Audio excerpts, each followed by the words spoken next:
کہ باپ بیٹا دونوں چل رہا ہے گھوڑے کے لگام پکڑ کر. باپ جب بیٹھا گھوڑے پر گاؤں والے نے مذاق بنایا.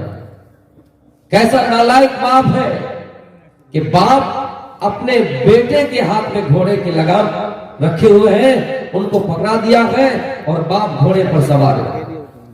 جب لوگوں نے مذاق بنایا تھوڑا اور آگے بڑھا, باپ اتر گئے, بیٹے کو چڑھا دیا. پھر ایک بستی اور کراس کیے, وہاں پر لوگوں نے مذاق بنایا کیسا نالائق بیٹا ہے, بے رحم بیٹا ہے کہ بیٹا گھوڑے پر چڑھا ہے اور باپ نیچے چل رہا ہے. باپ بیٹے کو دونوں کو غصہ آیا. کہا باپ بیٹا دونوں ایک کام کرتے ہیں. جب سماج والے کا کہنا کہ ایک بار باپ چڑھے, سماج والوں کو کہنا کہ بیٹا چڑھے, ہم دونوں چڑھ جاتے گھوڑے کے اوپر. جب دونوں گھوڑے کے اوپر چڑھ گئے پھر اور آگے بڑھے, لوگوں نے اور مذاق بنایا کہ دیکھو کتنا بے رحم باپ اور بیٹا ہے کہ ایک جانور کے اوپر دونوں بیٹھا ہے. ایک بے زبان جانور پر دونوں بیٹھا ہے جو بیچارہ بول نہیں سکتا ہے کہ ان کو کتنی تکلیف ہوتی ہے.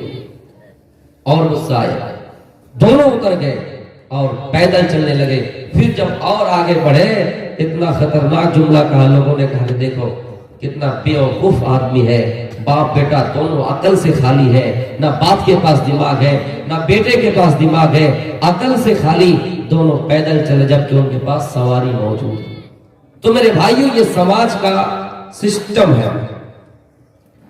یا ایھا الذین آمنوا اتقوا اللہ, اے ایمان والو اللہ سے ڈرو, وَلْتَنْظُرْ نَفْسٌ مَا قَدَّمَتْ لِغَدٍ, اور ہر نفس کو غور کرنا چاہیے کہ اس نے آنے والے دن کے لیے یعنی کل قیامت کے دن کے لیے کون سی تیاری کر رکھی ہے.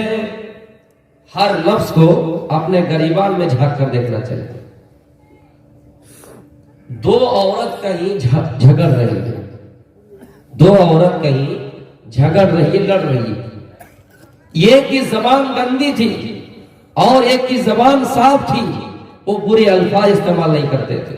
بنگلہ میں یہ کہہ لیجئے ایک عورت دوسری عورت کو کہتی ہے کہ تم لیار کھاؤ, لہو کھاؤ, پوچھ کھاؤ, یہ کھاؤ, وہ کھاؤ, یہ اس طرح کے وہ گالی دے کر ان سے وہ جھگڑا کر رہی تھی. جن کو گالی دے رہے تھے جس عورت کو, وہ عورت کہتی کہ ہاں تم جلیبی کھاؤ, مٹھائیاں کھاؤ, حلوہ کھاؤ, یہ کھاؤ, جتنے ساری اچھی چیزیں ہیں اچھا کھانا ہے تم کھاؤ. تیسری عورت سن رہی تھی کیا مطلب ہے, تم کو گالی دے رہے کہ لیار کھاؤ, لہو کھاؤ, پوچھ کھاؤ, پھلا چلنا, اور تم اس کو میٹھے انداز میں جواب دے رہے ہو کہ مٹھائی کھاؤ, جلیبی کھاؤ. جواب تو بالکل الٹا. وہ عورت کہہ رہے کہ تم جانتی نہیں میری بہن, جو جیسا کھانا کھاتی ہے, جو جیسا کام کرتی ہے, اس کو ویسا ہی یاد ہے. یعنی یہ لیار لہو پوچھ کھانے والی یہ خود ہے. میں جو کھاتی ہوں میرے زبان سے وہی بات نکلی ہے, میری زبان سے وہی بات نکلی, وہی جملہ نکلا ہے, اور یہ جو کھانا کھاتی ہے ان کی زبان سے وہ بات نکلی. اس لیے میرے بھائیوں باتوں میں بڑا دم ہے. میں علی گڑھ میں رہا ہوں, وہاں کا میں اسٹوڈنٹ رہا ہوں. سر سید احمد خان نے علی گڑھ مسلم یونیورسٹی کو اس وجود میں لائے, ان کی بنیاد ڈالے. تو ظاہر سی بات ہے کوئی ادارہ کرتا ہے, قائم کرتا ہے, کوئی مدرسہ چلاتا ہے, اس کی بنیاد ڈالتا ہے تو پہلے چندہ کا سہارا لیتا ہے. چندہ کرنے گئے تو ایک آدمی اس طرح بھی ملا کہ جوتی اس کی طرف پھینک دی, جوتا پھینک دیا. سر سید احمد خان کی آنکھوں میں آنسو آ گئے, لیکن اپنے آنسوؤں کو پوچھتے ہوئے اس جوتا کو انہوں نے اٹھا لیا, لے لیا, اور بیچ کر جو جوتا پھٹ گیا تھا, جو جوتا گھسیٹ کر ختم ہو گیا تھا, جن کی ویلیو کوئی نہیں تھی, جن کی حیثیت کچھ نہیں تھی, 1 روپیہ میں بکنے والا, میرے بھائیوں سر سید احمد خان نے وہ جوتا لے لیا اور بیچ کر یونیورسٹی کے کام میں لگا دیے. لوگوں نے پوچھا آپ کی طرف جوتا پھینکا اور آپ غصہ ہی نہیں, پھر آپ لے لیے بھی اور اس کو بیچ کر یونیورسٹی کے کام میں لگا بھی دیے. تو سر سید احمد خان نے کہا تھا جس کے پاس جیسا سامان ہوتا ہے وہ وہی سامان دان کرتا ہے, وہی سامان وہ چندہ دیتا ہے. تو میرے پیارے ساتھیوں یہ شروع میں بات کہہ دی ہم نے, اپنے مضمون کی طرف لوٹا. یا ایھا الذین آمنوا اتقوا اللہ, اے ایمان والو اللہ سے ڈرو, اور ہر نفس کو غور کرنا چاہیے کہ اس نے آنے والے دن کے لیے یعنی کل قیامت کے دن کے لیے کون سی تیاری کر رکھی ہے. ایمان والوں سے مخاطب کر کے اے ایمان والوں اللہ سے ڈرو. اس سے پتہ چلا ضروری نہیں ہے کہ ہر ایمان والا داڑھی رکھنا یہ سنت ہے جس پہ ہمیں اور آپ کو نیکی ملے گی. لیکن میرے بھائیوں یہ ضروری نہیں ہے کہ داڑھی رکھنے والا اللہ سے ڈرے. ضروری نہیں ہے کہ داڑھی رکھنے والا اللہ سے دل لگائے رکھے. داڑھی رکھنا الگ بات ہے, داڑھی رکھنے پہ ثواب ہے, لیکن ضروری نہیں ہے کہ داڑھی رکھنے والا تنہائی میں اللہ سے, تنہائی میں اللہ کی باتوں کے مخالف کرے, اللہ کو انکار کرے اور اللہ سے چھپ کر میرے بھائیوں کوئی غلط کام کر بیٹھ جائے. ضروری نہیں ہے کہ ہر داڑھی رکھنے والا اللہ سے ڈرے. اسی طرح میری ماؤں بہنوں, کچھ عورت جو ہمیشہ 24 گھنٹے دن و رات نقاب میں رہتی ہے, گھونگھٹ ڈالے رہتی ہے, سر سے لے کے پیر تک چھپے ہوئے رہتی ہے, لیکن ضروری نہیں ہے کہ نقاب میں رہ کر, ضروری نہیں کہ گھونگھٹ ڈالے ہوئے نقاب کی حالت میں, ضروری نہیں ہے کہ برقعے کی حالت میں وہ اللہ سے ڈرے. کتنی عورتوں کے بارے میں خبر آئی کہ برقعے کی حالت میں غلط کام کیا, برقعے کی حالت میں غلط کام کرتے ہوئے پکڑے گئے. اللہ کہتا ہے یا ایھا الذین آمنو, اے ایمان والو اللہ کی ذات سے ڈرو, اللہ سے ڈرو. تو ضروری نہیں ہے کہ ہر برقع پہننے والی, نقاب میں رہنے والی, گھونگھٹ ڈالنے والی اللہ سے ڈرے, اور ضروری نہیں ہے کہ ہر نمازی, ہر داڑھی رکھنے والے اللہ سے ڈرے. کتنے نمازیوں کو آپ دیکھے ہوں گے نماز تو پڑھ لی, لیکن پھر وہی میڑ کا معاملہ شروع.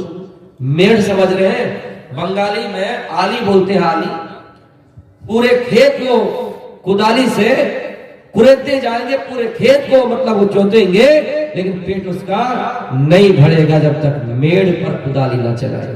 میرے بھائیوں جہاں سے جھگڑے کی بنیاد اور شروعات ہوتی ہے وہی میڑ کو لے کر اور پھر آگے بڑھتا ہے معاملہ. اتنا بڑھتا ہے کہ پورے خاندان والے, یہ اس قبیلے سے وہ اس قبیلے سے, سارے خاندان اس جگہ پہ جمع ہو جاتے ہیں صرف گھر کے ایک آدمی کی وجہ سے. گھر کے اندر سب ایک جیسا نہیں ہے, کچھ ہی لوگ اس طرح ہوتے ہیں. اگر ایک فیملی میں 10 آدمی رہے, 12 آدمی رہے تو ضرور اس طرح ایک نکل جاتا ہے. میں نہیں کہہ رہا ہوں کہ ہر گھر میں, لیکن اس طرح نکل جاتے ہیں. میرے بھائیوں اللہ کے واسطے توبہ کر لیجیے. زمین کے اندر اگر کسی نے کچھ بھی حصہ زمین کیا ایک سوئی کے برابر ہی کیوں نہ ہو, اگر ناجائز ہم نے ہڑپ لی, ناجائز ہم نے اس پر قبضہ کر لیا, سینہ جوڑی کر کے ان کے اوپر تلواریں دکھا کر, گاؤں میں ہمارا نام زیادہ ہے, گاؤں میں ہماری طاقت زیادہ ہے, ہمارا خاندان زیادہ ہے, وہ کچھ نہیں کر سکتا ہے. ہم نے اتھارٹی اور پاور دکھا کر اگر کسی کے زمین میں سوئی کے برابر بھی کوئی حصہ ہم نے لے لیا تو اللہ کا کل قیامت کے دن زمین کے ساتھ میں توپ ان کے گلے میں پہنایا جائے. تو ضرور نہیں ہے کہ ہر ایمان والا اللہ سے ڈرے.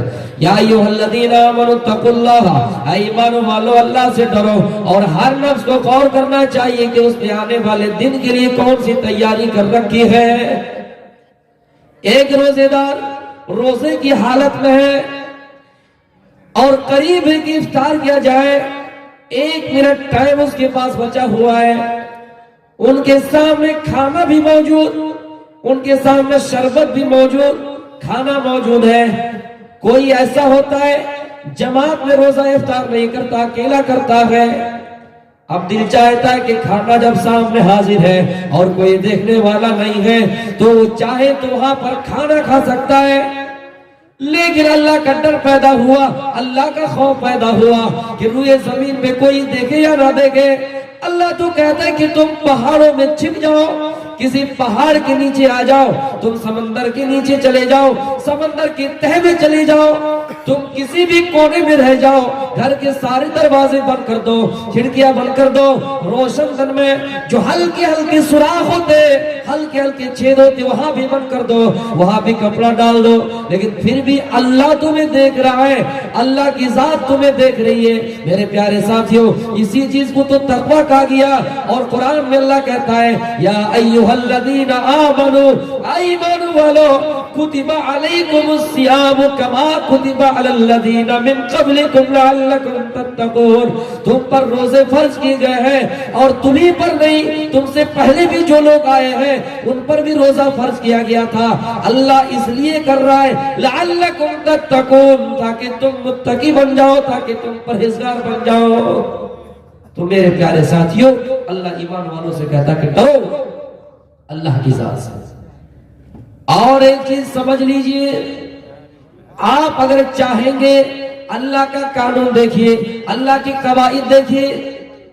ہماری عقل یہ کہتی ہے کہ شام ہو گئے، ہم مزید 1 گھنٹہ اور افطار نہیں کریں گے، ہم 10 منٹ اور کھانا نہیں کھائیں گے، 10 منٹ اور کھانا نہیں کھائیں گے۔ دن بھر جب بھوکے رہ گئے 10 منٹ اور تاخیر کریں گے، ہمیں کچھ زیادہ نیکیاں مل جائیں گی۔ نہیں میرے بھائی، اللہ کہتا ہے کہ قانون یہی تو تقویٰ ہے، یہی تو اللہ کا ڈر ہے۔ اللہ کہتا ہے کہ تم ہمارے قانون کو مانو، نہ 1 منٹ ادھر نہ 1 منٹ ادھر۔ یعنی ہماری عقل اگر یہ کہے کہ ہم دن بھر بھوکے رہ گئے، دن بھر ہم پیاسے رہ گئے، اب افطار کا ٹائم ہو گیا، مزید 2 منٹ مزید 5 منٹ ہم اور بھوکے رہ جائیں گے، ہمیں کچھ زیادہ نیکیاں مل جائیں گی، ایسی بات نہیں ہے۔ اللہ کہتا ہے اے ایمان والو، اللہ سے ڈرو حق تقاتہ، جس طرح اس سے ڈرنے کا حق ہے، جس طرح اس سے ڈرنے کا حق ہے۔ ہم نے سانپ دیکھا، سانپ کتنا زہریلا جانور ہے، لیکن سانپ کے ڈر سے ہم اتنا ہی بھاگیں گے جتنے پہ سانپ ہم پر اٹیک نہ کر سکے، ہمیں چھو نہ سکے، ہم اتنا ہی سانپ سے بھاگیں گے۔ ہمارے سامنے شیر ہے، ہم شیر سے بچنے کے لیے کسی درخت پر چڑھ جائیں گے، ہم اتنا ہی اس سے ڈریں گے۔ لیکن اللہ کہتا ہے اے لوگوں، تم اس سے اتنا ڈرو جتنا ڈرنے کا حق ہے۔ یعنی اگر میں تمہیں صحیح راستے کی طرف کسی کام کرنے کے لیے کہوں، صحیح راستے کی طرف جانے کے لیے کہوں، تو تم 1 قدم آگے نہ بڑھنا اور 1 قدم پیچھے نہ رہنا، جہاں تک جانے کو کہو وہیں تک جانا۔ میرے بھائیوں غور کیجئے، اللہ رب العالمین نے ہمارے اوپر 1 دن اور 1 رات 24 گھنٹے میں 5 وقت کی نماز فرض کی ہے۔ اگر ہم یہ کہیں اے اللہ نماز تو تیری عبادت ہے، نماز تو عبادت کا کام ہے، ہم دن میں 6 وقت کی نماز ادا کریں گے، لیکن میرے پیارے ساتھیوں غلط ہو جائے گا۔ اللہ کہتا اصول کو نہیں توڑنا ہے، ضابطے کو نہیں توڑنا ہے۔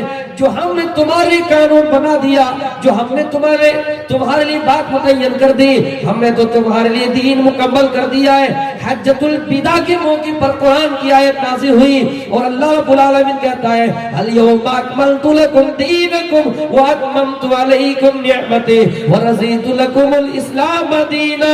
اے لوگو، ہم نے آج تمہارے لیے تمہارا دین مکمل کر دیا ہے، آج ہم نے تمہارے لیے تمہاری شریعت کو مکمل کر دیا ہے۔ آج کے بعد سے تم یہ سوچو گے کہ ہاں ہم دین میں کوئی اچھا کام کریں گے، عبادت والا کام کریں گے، لیکن ہاں یہ تمہاری بات قابل قبول نہیں ہوگی۔ ایمان والو اللہ کی ذات سے ڈرو، اور ہر لفظ کو غور کرنا چاہیے کہ اس نے آنے والے دن کے لیے کون سی تیاری کر رکھی ہے۔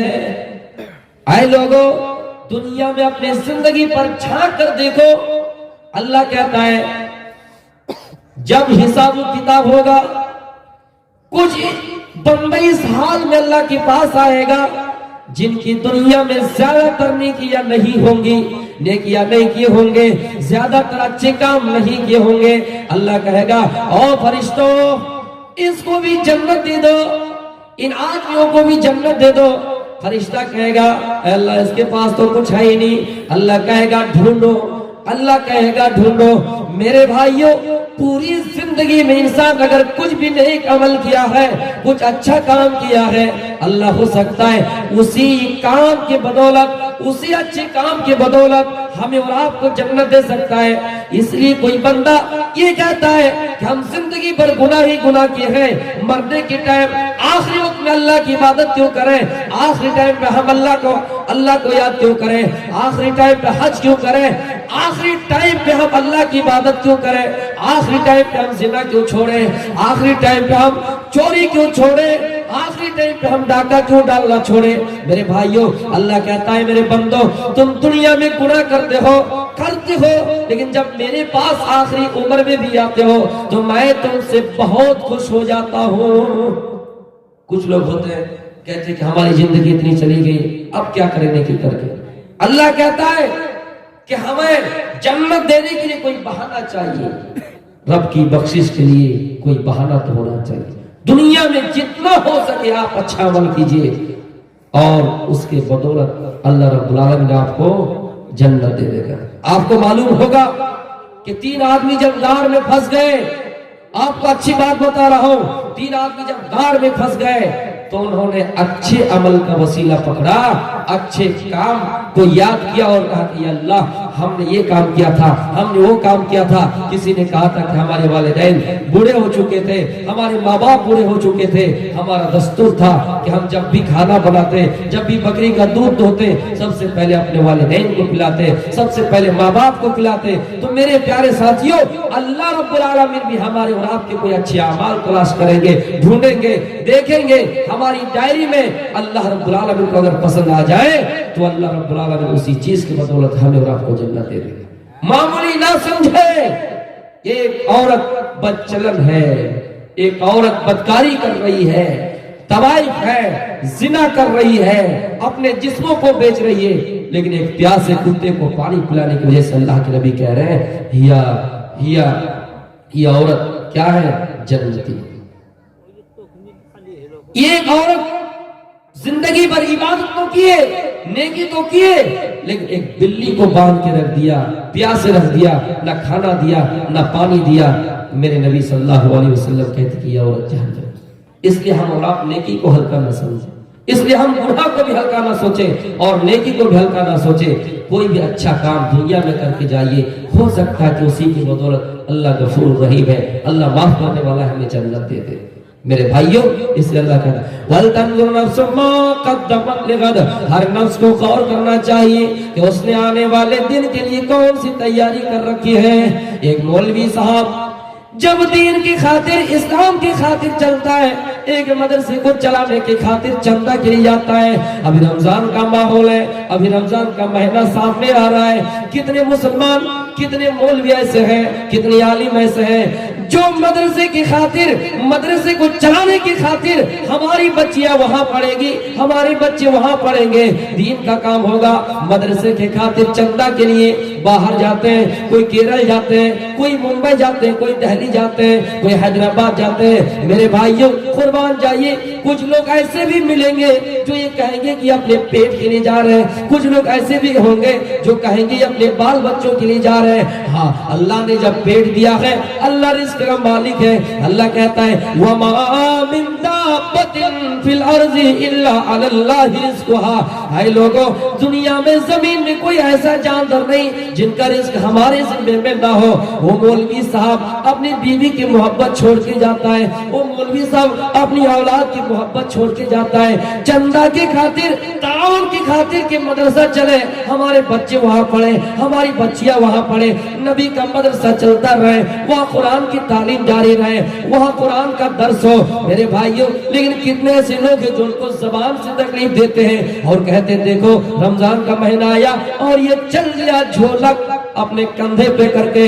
میرے بھائیوں یاد کیجئے اللہ کے نبی فرماتے ہیں جس نے اپنی زبان سے کسی کو تکلیف دی، المسلم من سلم المسلمون من لسانه ويده، جو مسلمان اپنے زبان سے کسی کو، اپنے ہاتھ سے کسی کو پریشان کرے وہ مسلمان نہیں ہے۔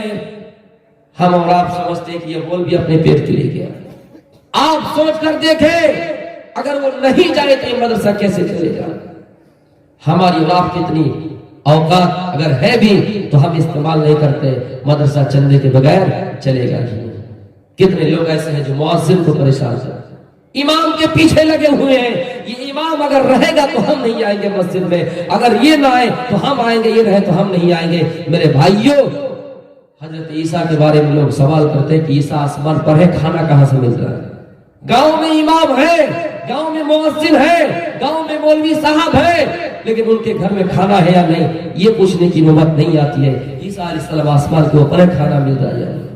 اپنے اماموں کی قدر کیجیے،